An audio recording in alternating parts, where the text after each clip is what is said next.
ओम शांति।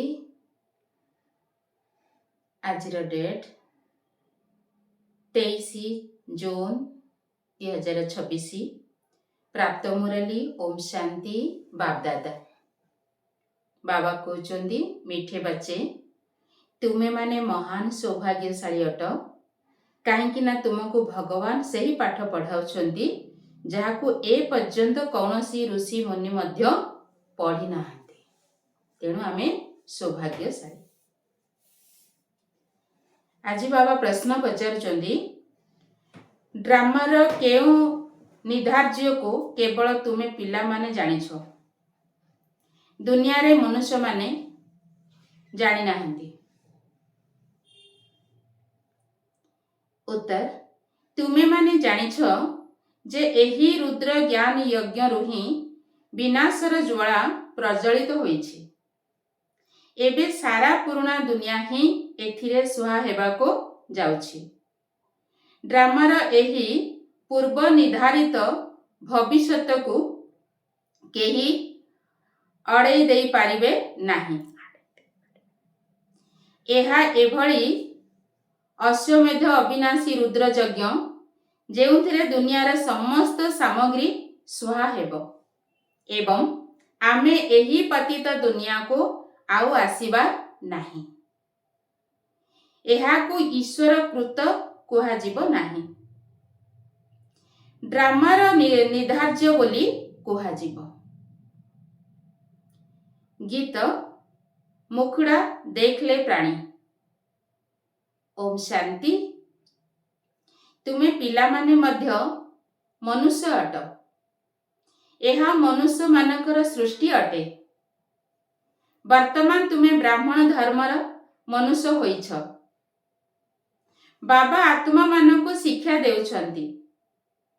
आत्मा को वर्तमान निजर स्वधर्मर ज्ञान मिलेछि जे मु आत्मा एही शरीरर चालक। आत्मार एहा रथ अटे। जेपरि बाबा एही रथरे विराजमान करिछंती, तुमर आत्मा मध्य एही रथ उपरे विराजमान करिछि। केवल आत्मा एही ज्ञान को भूली जाइछि जे मु आत्मा शांत स्वरूप। मोर रहिवार स्थान मध्य मूलवतन। एही शरीर आमको एही ठारे मिली थाए। एही भली निज सहित कथावार्ता करिवाको हेबो। बाबा कहउछंती तुमे आत्मा शांत स्वरूप। जदि तुमे शांति रे बसिबाको चाहुंच तेबे निजको शांतिधाम निवासी आत्मा मने कर। अल्प समय शांति रे बसी पारिबो। मनुष्य शांति ही मागुछंती। मन को शांति दरकार एही कथा आत्मा कहला, किंतु मनुष्य एही कथा जानि नाहंती जे मु आत्मा। एही कथा भूली जाइछंती। गोटिए कहानी मध्य अछि ना, रानी को गलारे हार थिला किंतु से बाहरे खोजुथिले। तेबे बाबा ही बुझाउछंती शांति तो तुमर स्वधर्म अटे। पिला माने मध्य बुझिछंती जे आमे आत्मा माने शांत स्वरूप। एठाकू अभिनय करिबाकू आसीछु। जेतेबेले एही कर्म इंद्र ठारू अलग होई जाए सेतेबेले आत्मा शांत होई जाए। आत्मा निजर शांतिर स्वधर्म रे जेते समय चाहिबो बसी पारिबो। जदि चाहिबो मु एही शरीर द्वारा काम करिबी नाही तेबे शांति रे बसी जाओ। एहा ही हेउछि प्रकृत शांति। एहा को तुमे माने खोजु ना। तुमर स्वधर्म हेउछि शांति। एबे तुमे एठारे अभिनय करुछ। बाबांक द्वारा एबे जणा पड़िला जे मु आत्मा 84 जन्मर अभिनय करी आसुछि। एही 84 जन्मर चक्र विषय रे काहाकू भी जणा नाही। केवल तुमे पिला माने ही जानिछ।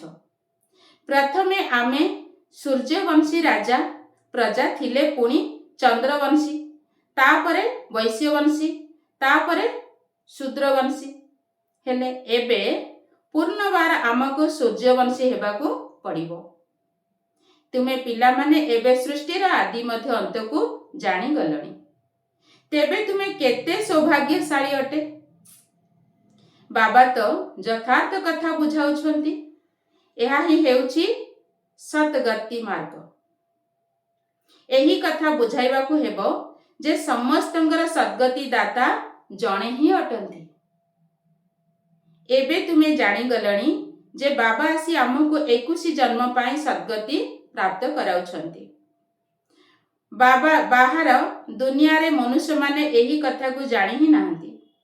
ତୁମେ ବ୍ରହ୍ମା କୁମାର କୁମାରୀ ମାନେ ହିଁ ଜାଣିଛ। କେହି କେହି ପଚାରୁଛନ୍ତି, ତୁମେ ବିକେ ବା ବ୍ରହ୍ମା କୁମାର କୁମାରୀ ମାନେ କ'ଣ ଜାଣିଛ? ପରୀକ୍ଷା ତ ହେବା ଦରକାର କି ତୁମେ ବ୍ରାହ୍ମଣ ବ୍ରାହ୍ମଣୀ ହୋଇଛ କି ନାହିଁ। ଯଦି ତୁମେ ବ୍ରହ୍ମାଙ୍କର ସନ୍ତାନ, ତେବେ ସୃଷ୍ଟି ଚକ୍ରକୁ ନିଶ୍ଚିତ ଜାଣିଥିବ। ବାବା ଯିଏକି ସୃଷ୍ଟିର ରଚୟିତା, ତାକୁ ଜାଣିଛ। ଋଷି ମୁନି ଆଦି ତ ରଚୟିତା ଓ ରଚନାକୁ ଜାଣି ହିଁ ନାହାନ୍ତି। ତେବେ ତ ନାସ୍ତିକ ହେଲେ ନା। ତୁମେମାନେ ମଧ୍ୟ ନାସ୍ତିକ ଥିଲ। ତୁମେମାନେ ମଧ୍ୟ ରଚୟିତା ବାବା ଏବଂ ରଚନା ବା ସୃଷ୍ଟିର ଆଦି ମଧ୍ୟ ଅନ୍ତକୁ ଜାଣିନଥିଲ। ସ୍କୁଲକୁ ପ୍ରଥମେ ପାଠୁଆ ମାନେ ଆସିଥାନ୍ତି। ବାବା କହୁଛନ୍ତି ସ୍କୁଲକୁ ପ୍ରଥମେ ଅପାଠୁଆ ମାନେ ଆସିଥାନ୍ତି। ତାପରେ କହିବେ ସ୍କୁଲରେ ଆମେ ଏଇଆ ପଢିଛୁ। ଏବେ ତୁମେ ଈଶ୍ୱରୀୟ ପାଠ ପଢୁଛ। ପରମପିତା ପରମାତ୍ମା ତୁମକୁ ପାଠ ପଢାଉଛନ୍ତି। ଏହାକୁ ବୁଦ୍ଧିରେ ରଖିବା ଦରକାର। ରଚୟିତା ତ କେବଳ ଶିବ ବାବା ହିଁ ଅଟନ୍ତି। ରୁଦ୍ର ହିଁ ଜ୍ଞାନ ଯଜ୍ଞ ରଚନା କରିଥିଲେ। ଏହି କଥା ଶାସ୍ତ୍ରରେ ମଧ୍ୟ ରହିଛି। ତେବେ ରୁଦ୍ର ଏବଂ ଶିବ ପରମାତ୍ମାଙ୍କର ମଧ୍ୟରେ କୌଣସି ପାର୍ଥକ୍ୟ ତ ନାହିଁ। ଏହି କଥା ମଧ୍ୟ ଗାୟନ ଅଛି ଯେ ରୁଦ୍ର ଜ୍ଞାନ ଯଜ୍ଞରୁ ବିନାଶ ଜ୍ୱାଳା ପ୍ରଜ୍ୱଳିତ ହୋଇଥିଲା। କେବଳ ରୁଦ୍ର ଶିବଙ୍କ ସ୍ଥାନରେ ଶ୍ରୀକୃଷ୍ଣଙ୍କର ନାମ ଲେଖି ଦେଇଛନ୍ତି। ଏହା ସେହି ଗୀତା ହିଁ ଅଟେ। କହୁଛନ୍ତି ଏହି ରୁଦ୍ର ଜ୍ଞାନ ଯଜ୍ଞରୁ ବିନାଶର ଜ୍ୱାଳା ପ୍ରଜ୍ୱଳିତ ହୋଇଥିଲା। ତେବେ ସ୍ୱରାଜ୍ୟ ପାଇବା ପାଇଁ ଏହା ଜ୍ଞାନ ଯଜ୍ଞ ଅଟେ। ଏଥିରେ ପୁରୁଣା ଦୁନିଆ ସ୍ୱାହା ହେବାକୁ ଯାଉଛି। ଯଜ୍ଞରେ ସମସ୍ତ ସାମଗ୍ରୀକୁ ଆହୁତି ଦେଇଥାନ୍ତି ନା, ଅର୍ଥାତ୍ ସବୁ କିଛି ସ୍ୱାହା କରି ଦେଇଥାନ୍ତି। ତେବେ ଏହି ରୁଦ୍ର ଜ୍ଞାନ ଯଜ୍ଞରେ ସାରା ପୁରୁଣା ଦୁନିଆ ସ୍ୱାହା ହୋଇଯିବ। ତୁମେମାନେ ଏବେ ରାଜଯୋଗ ଶିକ୍ଷା କରୁଛ। ପୁଣି ଏହି ପତିତ ଦୁନିଆକୁ ଆସିବ ନାହିଁ। ଏହି ଦୁନିଆ ଏବେ ସମାପ୍ତ ହେବାକୁ ଯାଉଛି। ତୁମେମାନେ ଜାଣିଛ ପ୍ରାକୃତିକ ବିପର୍ଯ୍ୟୟ ଇତ୍ୟାଦି ହେବ। ଏହି ସାରା ଜ୍ଞାନ ତୁମ ବୁଦ୍ଧିରେ ଧାରଣା ହେବା ଦରକାର। ଶିବ ବାବା କହୁଛନ୍ତି, ମୋ ବୁଦ୍ଧିରେ ହିଁ ସାରା ଜ୍ଞାନ ରହିଛି। ବାବା ତ ସତ୍ୟ, ଚୈତନ୍ୟ ଏବଂ ଜ୍ଞାନର ସାଗର ଅଟନ୍ତି। ସୃଷ୍ଟିର ଆଦି ମଧ୍ୟ ଅନ୍ତକୁ ଜାଣିଛନ୍ତି। ଋଷି ମୁନି ତ କହୁଛନ୍ତି ଆମେ ରଚୟିତା ଏବଂ ରଚନାର ଜ୍ଞାନକୁ ଜାଣିନାହୁଁ। ଯଦି ତୁମକୁ କେହି ପଚାରନ୍ତି, ତେବେ ତୁମକୁ କ'ଣ ମିଳୁଛି? ତାଙ୍କୁ କୁହ, ଯାହାକୁ ବଡ଼ ବଡ଼ ଋଷି ମୁନି ଇତ୍ୟାଦି କହୁଥିଲେ ଯେ ଆମେ ରଚୟିତା ଏବଂ ରଚନାର ଆଦି ମଧ୍ୟ ଅନ୍ତକୁ ଜାଣିନାହୁଁ, ତାହା ଆମେ ଜାଣିଛୁ। ରଚୟିତା ବାବାଙ୍କ ବ୍ୟତୀତ ରଚନାର ଆଦି ମଧ୍ୟ ଅନ୍ତ ରହସ୍ୟ କେହି ବି ବୁଝାଇ ପାରିବେ ନାହିଁ। କେବଳ ରଚୟିତା ହିଁ ବୁଝାଇ ପାରିବେ। ତୁମକୁ ଜଣାଅଛି ମହୁମାଛି ମାନଙ୍କର ମଧ୍ୟ ରାଣୀ ଥାଏ। ରାଣୀ ପଛେ ପଛେ ସବୁ ମାଛି ଯାଇଥାନ୍ତି। ରାଣୀ ଅର୍ଥାତ୍ ମା ସହିତ ସେମାନଙ୍କର କେତେ ସୁନ୍ଦର ଥାଏ। ବେହଦର ପିତା ମଧ୍ୟ ଆସି ସମସ୍ତ ପିଲାମାନଙ୍କୁ ସାଥିରେ ନେଇ ଯାଉଛନ୍ତି। ତୁମେ ଜାଣିଛ, ବାବା ଆସିଛନ୍ତି ଆତ୍ମାମାନଙ୍କୁ ଶାନ୍ତି ଧାମକୁ ସାଥିରେ ନେଇଯିବା ପାଇଁ।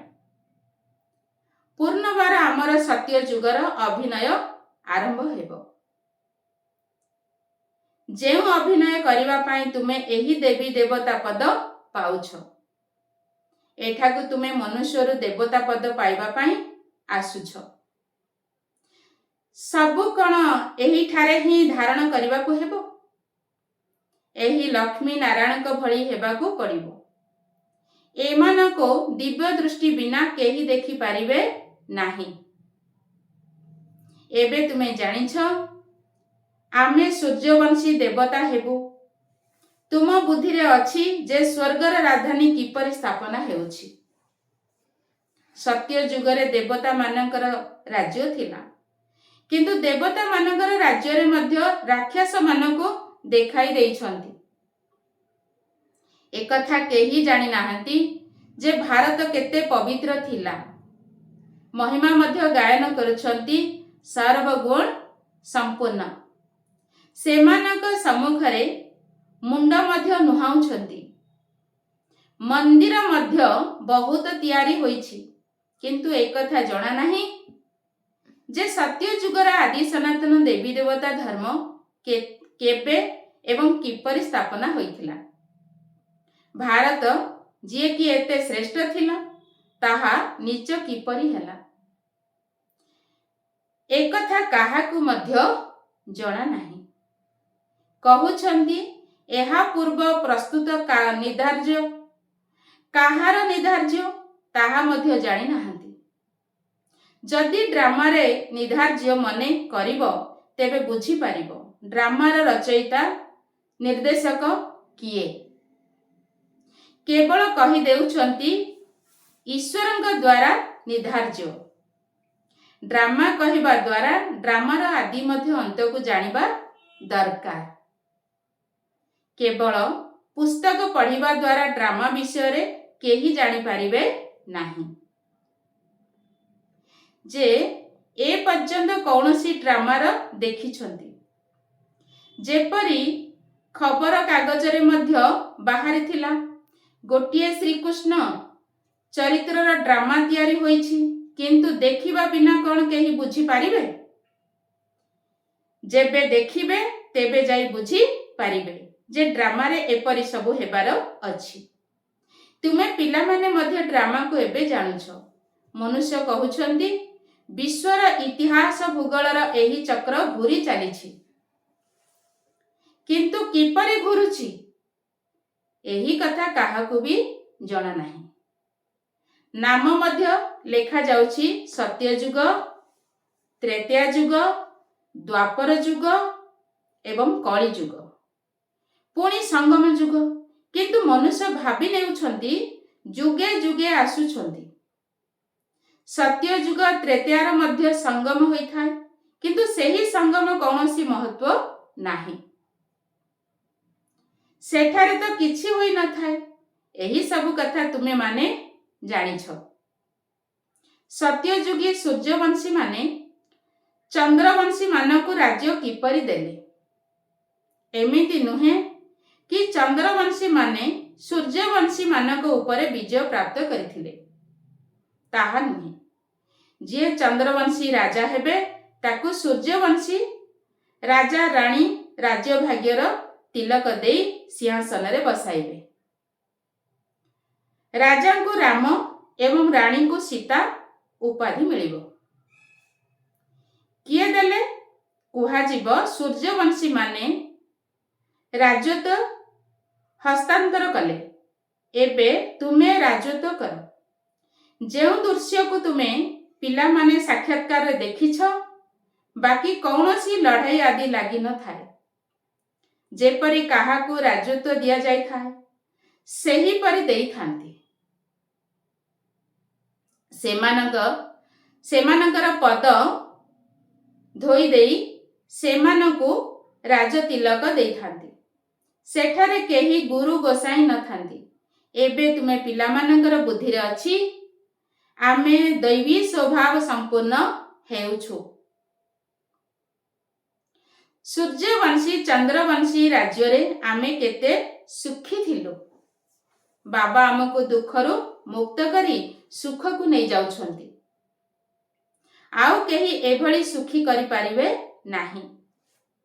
ସାଧୁମାନେ ତ ନିଜେ ମଧ୍ୟ ଶାନ୍ତିଧାମକୁ ଯିବା ପାଇଁ ଚାହୁଁଛନ୍ତି। ବାବା କହୁଛନ୍ତି, ମୁଁ ଏହି ସାଧୁ ସନ୍ଥ ମାନଙ୍କର ମଧ୍ୟ ଉଦ୍ଧାର କରି ସମସ୍ତଙ୍କୁ ଶାନ୍ତିଧାମକୁ ନେଇଯାଉଛି। ସନ୍ନ୍ୟାସୀ ମାନେ ତ ଦ୍ୱାପରରେ ଆସୁଛନ୍ତି। ସ୍ୱର୍ଗରେ ଆମେ ଦେବତା ମାନେ ହିଁ ରହୁଛୁ। ଶାନ୍ତିଧାମରେ ମଧ୍ୟ ଅଲଗା ଅଲଗା ବିଭାଗ ରହିବ। ସୂର୍ଯ୍ୟବଂଶୀଙ୍କର ଅଲଗା, ଚନ୍ଦ୍ରବଂଶୀଙ୍କର ଅଲଗା, ତାପରେ ଇସଲାମୀ, ବୌଦ୍ଧୀ, ସନ୍ନ୍ୟାସୀ ଆଦି ଯିଏ ବି ଆସୁଛନ୍ତି ସମସ୍ତଙ୍କର ଅଲଗା ଅଲଗା ବିଭାଗ ରହିଛି। ଯେତେବେଳେ ଆମେ ରାଜ୍ୟ କରୁଥିଲେ ସେତେବେଳେ ଅନ୍ୟ କେହି ନଥିଲେ। ମୂଳ ବତନ ବା ଶାନ୍ତିଧାମରେ ମଧ୍ୟ ଏହିଭଳି କ୍ରମ ଅନୁସାରେ ମାଳା ତିଆରି ହୋଇଛି। ଆଦି ସନାତନ ଦେବୀ ଦେବତା ଧର୍ମାବଲମ୍ବୀ ମାନଙ୍କର ହେଉଛି ପ୍ରଥମ ସମ୍ପ୍ରଦାୟ। ତାପରେ ଅନ୍ୟ ଅନ୍ୟ ସମ୍ପ୍ରଦାୟ ସବୁ ବାହାରିଥାନ୍ତି। ଏହି ଦେବତା ମାନଙ୍କର ସମ୍ପ୍ରଦାୟ ସବୁଠାରୁ ଶ୍ରେଷ୍ଠ ଅଟେ ଏବଂ ଅନ୍ୟ ଯେଉଁ ଧର୍ମ ସ୍ଥାପକ ଆସୁଛନ୍ତି ସମସ୍ତେ ତାଙ୍କଠାରୁ ବାହାରିଛନ୍ତି।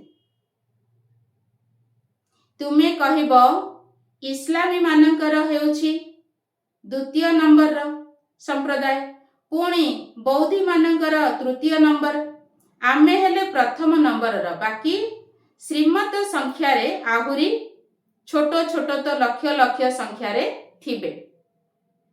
ଏଠାରେ ତ ମୁଖ୍ୟ ହେଲେ 4ଟି ସମ୍ପ୍ରଦାୟ ବା ଧର୍ମବଂଶ। ପ୍ରଥମେ ଆମେ ଆସିବା, ପୁଣି ଇସଲାମୀ, ବୌଦ୍ଧୀ, ଖ୍ରୀଷ୍ଟିଆନ ଆଦି ଆସିଥାନ୍ତି। ଏବେ ଆମେ ତଳକୁ ଖସି ଯାଉଛୁ। ଆମକୁ ହିଁ 84 ଜନ୍ମ ନେଇ ଅଭିନୟ କରିବାକୁ ପଡୁଛି। ଯେଉଁମାନେ ଶେଷରେ ଅଛନ୍ତି ସେଇମାନେ ପୁଣି ପ୍ରଥମରେ ରହିବେ। ଦେବୀ ଦେବତା ମାନେ ଏବେ ପତିତ ହୋଇଥିବା କାରଣରୁ ନିଜକୁ ଦେବୀ ଦେବତା କହି ପାରୁନାହାନ୍ତି। ଦେବତା ମାନଙ୍କୁ ତ ପୂଜା କରୁଛନ୍ତି। ଏଥିରୁ ପ୍ରମାଣିତ ହେଉଛି ସେମାନେ ସେହି ସମ୍ପ୍ରଦାୟର ଅଟନ୍ତି। ଶିଖ ମାନେ ଗୁରୁ ନାନକଙ୍କୁ ମାନୁଛନ୍ତି। ସେମାନେ ତାଙ୍କର ବଂଶଧର ଅଟନ୍ତି। ସତ୍ୟ ଯୁଗରେ ଆମର ବଂଶ ପ୍ରଥମ ନମ୍ବରରେ ଅଟେ। ଏହାଠାରୁ ଉଚ୍ଚ ବଂଶ ଆଉ କେହି ନାହାନ୍ତି। ଆମେ ଉଚ୍ଚରୁ ଉଚ୍ଚ ବଂଶର ଅଟୁ। ଆମେ ସବୁଠାରୁ ଅଧିକ ସୁଖ ଭୋଗୁଛୁ, ପୁଣି କଙ୍ଗାଳ ମଧ୍ୟ ହେଉଛୁ। ସବୁଠାରୁ ଅଧିକ ଦୁଃଖୀ ଏହି ଭାରତବାସୀ ହିଁ ହୋଇଛନ୍ତି। କେବଳ ବାବା କହୁଛନ୍ତି କରଜ ମଧ୍ୟ ଏହି ମାନେ କରି ଚାଲିଛନ୍ତି। କେତେ ଧନବାନ ଥିଲେ ଏବେ କେତେ ଗରିବ ହୋଇଯାଇଛନ୍ତି। କିଏ? ଆମ ଭାରତବାସୀ ସବୁ କିଛି ହରାଇ ଦେଇଛନ୍ତି। ଏହା ହିଁ ଦୁଃଖଧାମ ଅଟେ। ଏବେ ପୁଣି ବାବା ତୁମକୁ ସୁଖଧାମର ମାଲିକ କରୁଛନ୍ତି। ବାକି ସମସ୍ତେ ଶାନ୍ତିଧାମକୁ ଚାଲିଯିବେ। ଅଧା କଳ୍ପ ତୁମେ ସୁଖ ଭୋଗ କରୁଛ, ବାକି ସମସ୍ତେ ଶାନ୍ତିରେ ରହିଥାନ୍ତି। ଚାହୁଁଛନ୍ତି ମଧ୍ୟ ଆମକୁ ମୁକ୍ତି ମିଳୁ। ସୁଖକୁ କାକବିଷ୍ଟା ସମାନ ଭାବୁଛନ୍ତି। ସେମାନଙ୍କର ସୁଖଧାମର ଅନୁଭବ ମଧ୍ୟ ନାହିଁ। ତୁମମାନଙ୍କର ଅନୁଭବ ଅଛି। ମହିମା ମଧ୍ୟ ଗାୟନ କରୁଛନ୍ତି, କିନ୍ତୁ ପତିତ ହେବା କାରଣରୁ ଭୁଲି ଯାଉଛନ୍ତି। ଏବେ ବାବା ଆସି ସ୍ମରଣ କରାଇ ଦେଉଛନ୍ତି, ହେ ଭାରତବାସୀ, ତୁମେ ଦେବୀ ଦେବତା ଧର୍ମର ଅଟ। ଦ୍ୱାପର ଯୁଗରୁ ନାମ ପରିବର୍ତ୍ତନ କରି ଦେଇଛନ୍ତି। ଦେବତା ଧର୍ମାବଲମ୍ବୀ ମାନେ ହିଁ ପତିତ ହୋଇ ଯାଇଛନ୍ତି। ଗାୟନ ମଧ୍ୟ କରୁଛନ୍ତି, ହେ ପତିତ ପାବନ ଆସ। ବାବା ଜଣାଉଛନ୍ତି, ଶୁଣାଉଛନ୍ତି, ତୁମେ ମାନେ କେତେ ଜନ୍ମ ପବିତ୍ର ଦୁନିଆରେ ଥିଲ, କେତେ ଜନ୍ମ ହେଲାଣି ପତିତ ଦୁନିଆରେ ଅଛ। ଏବେ ପୁଣି ପବିତ୍ର ଦୁନିଆକୁ ଯିବାକୁ ହେବ। ଏହା ପାଠଶାଳା ମଧ୍ୟ। ଯଜ୍ଞ ମାନଙ୍କର ଯଜ୍ଞ ଅଟେ। ସାରା ପୁରୁଣା ଦୁନିଆ ଏହିଠାରେ ସମାପ୍ତ ହେବାକୁ ଯାଉଛି। ହୋଲିକାକୁ ଜଳାଉଛନ୍ତି। ଏହି ସବୁ ପର୍ବ ବର୍ତ୍ତମାନର ଅଟେ। ଆତ୍ମା ଚାଲିଯିବ, ବାକି ଶରୀର ସମାପ୍ତ ହୋଇଯିବ। ଏହି ଜ୍ଞାନ ସନ୍ନ୍ୟାସୀମାନେ ଦେଇପାରିବେ ନାହିଁ। ଗୀତାରେ କିଛିଟା ଅଛି, କିନ୍ତୁ ଅଟାରେ ଲୁଣ ସଦୃଶ। ଏହି ଜ୍ଞାନ ପ୍ରାୟ ଲୋପ ହୋଇଯାଉଛି। ଶିବ ବାବା କହୁଛନ୍ତି, ମୁଁ ଏହି ଯଜ୍ଞ ରଚନା କରିଛି। ଏଥିରେ ଶରୀର, ମନ, ଧନ ସବୁ କିଛି ସ୍ୱାହା କରୁଛ। ବଞ୍ଚି ଥାଉ ଥାଉ ମରୁଛ। ଏହି ଜ୍ଞାନ ତୁମକୁ ଏବେ ମିଳୁଛି। ଆଚ୍ଛା, ମିଠା ମିଠା ଶିଖିଲା ଦେ ସନ୍ତାନ ମାନଙ୍କ ପ୍ରତି ମାତ ପିତା ବାପ ଦାଦାଙ୍କର ମଧୁର ସ୍ନେହ ସମ୍ପୂର୍ଣ୍ଣ ଶୁଭେଚ୍ଛା ଏବଂ ସୁପ୍ରଭାତ। ଆତ୍ମିକ ପିତାଙ୍କର ଆତ୍ମିକ ସନ୍ତାନ ମାନଙ୍କୁ ନମସ୍ତେ। ନମସ୍ତେ ବାବା, ନମସ୍ତେ। ଧାରଣା ପାଇଁ ମୁଖ୍ୟ ସାର। ପ୍ରଥମ ପଏଣ୍ଟ, ସୁଖଧାମକୁ ଯିବା ପାଇଁ ନିଜର ଦୈବୀ ସ୍ୱଭାବ ନିର୍ମାଣ କରିବାକୁ ହେବ। ଡ୍ରାମାରେ ଆଦି ମଧ୍ୟ ଅନ୍ତର ରହସ୍ୟକୁ ବୁଦ୍ଧିରେ ରଖି ହର୍ଷିତ ହୋଇ ରହିବାକୁ ହେବ। ସମସ୍ତଙ୍କୁ ଏହି ରହସ୍ୟ ବୁଝାଇବାକୁ ହେବ। ନମ୍ବର 2, ସ୍ୱରାଜ୍ୟ ପ୍ରାପ୍ତ କରିବା ପାଇଁ ଏହି ବେହଦର ଯଜ୍ଞରେ ବଞ୍ଚି ଥାଉ ଥାଉ ନିଜର ଶରୀର, ମନ, ଧନକୁ ସ୍ୱାହା କରିବାକୁ ହେବ। ସବୁକିଛି ନୂଆ ଦୁନିଆ ପାଇଁ ଟ୍ରାନ୍ସଫର ଅର୍ଥାତ୍ ସ୍ଥାନାନ୍ତରିତ ଦେବାକୁ ହେବ। ଆଜିର ବରଦାନ, ନିଜର ମସ୍ତକ ଦ୍ୱାରା ତୃତୀୟ ନେତ୍ରର ସାକ୍ଷାତକାର କରାଉଥିବା ସଚ୍ଚା ଯୋଗୀ ଭବ। ବାବା ଆଜି ବରଦାନ ଦଉଛନ୍ତି, ନିଜର ମସ୍ତକ ଦ୍ୱାରା ତୃତୀୟ ନେତ୍ରର ସାକ୍ଷାତକାର କରାଉଥିବା ସଚ୍ଚା ଯୋଗୀ ଭବ। ଯୋଗୀ ମାନଙ୍କର ଚିତ୍ରରେ ସେମାନଙ୍କର ମସ୍ତକରେ ତୃତୀୟ ନେତ୍ର ଦେଖାଯାଇଥାଏ। ତୁମେ ସଚ୍ଚା ଯୋଗୀ ପିଲାମାନେ ମଧ୍ୟ ନିଜର ମସ୍ତକ ଦ୍ୱାରା ତୃତୀୟ ନେତ୍ରର ସାକ୍ଷାତକାର କରାଇବା ପାଇଁ ସର୍ବଦା ବୁଦ୍ଧି ଦ୍ୱାରା ଏକମାତ୍ର ବାବାଙ୍କର ସଙ୍ଗରେ ହିଁ ରୁହ। ପ୍ରଥମେ ବାବା, ଦ୍ୱିତୀୟରେ ମୁଁ, ତୃତୀୟରେ କେହି ନୁହେଁ। ଯେତେବେଳେ ସ୍ଥିତି ଏହିଭଳି ହୋଇଯିବ, ସେତେବେଳେ ହିଁ ତୃତୀୟ ନେତ୍ରର ସାକ୍ଷାତକାର ହେବ। ଯଦି ବୁଦ୍ଧିରେ କେହି ତୃତୀୟ ବ୍ୟକ୍ତି ବା ବସ୍ତୁ ଆସିଗଲା, ତେବେ ତୃତୀୟ ନେତ୍ର ବନ୍ଦ ହୋଇଯିବ। ସେଇଥିପାଇଁ ସର୍ବଦା ତୃତୀୟ ନେତ୍ର ଖୋଲା ରହିଥାଉ। ଏଥିପାଇଁ ମନେ ରଖିବାକୁ ହେବ ଯେ ତୃତୀୟ କେହି ନୁହେଁ। ଆଜିର ସ୍ଲୋଗାନ, ପ୍ରଶ୍ନଚିତ ହେବା ଅର୍ଥାତ୍ ନିଜେ ବ୍ୟକ୍ତି ବ୍ୟସ୍ତ ହେବା ଏବଂ ଅନ୍ୟମାନଙ୍କୁ କରିବା। ପ୍ରଶ୍ନଚିତ ହେବା ଅର୍ଥାତ୍ ନିଜେ ବ୍ୟକ୍ତି ବ୍ୟସ୍ତ ହେବା ଏବଂ ଅନ୍ୟମାନଙ୍କୁ କରିବା। ଓମ୍ ଶାନ୍ତି।